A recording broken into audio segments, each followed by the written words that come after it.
Kahintang sa panahon ng latest news. Diya sa linya pag-asa makan pinagi ni Sir Manny Jan Nagbay. Sir Manny, may butag. Yes, may buntag sad sa Ariel og simo ang mga sukintig paminaw. Mao ko nito ang latest with update karong adlaw. Ang atong gimonitor nga low pressure area kay nakasulod na kani sa paggabi ug as of 3 AM ganiha ang location at mga low pressure area kaya naan na sa 705 km east of Eastern Visayas. Kini nga low pressure area nang sida konsyanta nga bagyo sa sunod nga 24 oras o pangalan kini og Wilma. Sa laing bahin ang northeast monsoon o kini amihan ang mga kani nakapekto dito sa may northern o central Luzon.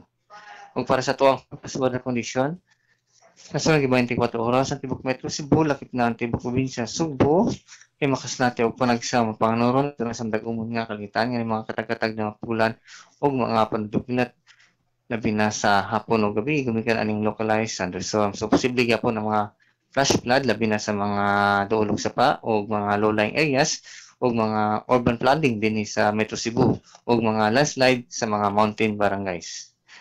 Ug para sa kahintang sa tong hangin ug kadagatan, hinay nga na sa kasarangan nga hangin nga nagagikan sa amin silangan nga sa amin kasadpan ang moslab din sa tibok Visayas din ang balod sa tong karagatan nagpabiling nga pong malinaw nga na sa kasarangan ang mga pabalod.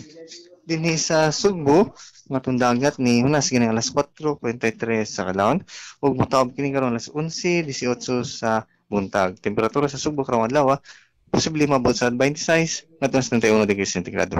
Atong haring adlaw silang gani alas 5:48 sa buntag ug mosapit karong alas 5:21 sa hapon. Ug mo lang kanatong latest gikan diri sa Butang Pag-asa kini si Manager Nagbay, may buntag. Salamat kay Sir Manny, may butag sa pag-asa makan. Okay sir, good morning.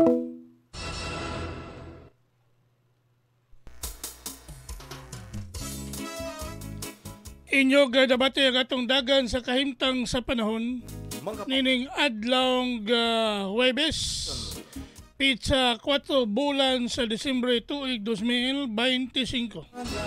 Pinagi ni Sir Manny Jan Nagbay ang atong weather specialist gikan sa Pag-asa Mactan nga naghatod sa atong dagan sa kahimtang sa panahon nining adlawng Huwebes. Salamat kayo ni Sir Manny Jan Nagbay og mayong buntag sa Pag-asa Mactan.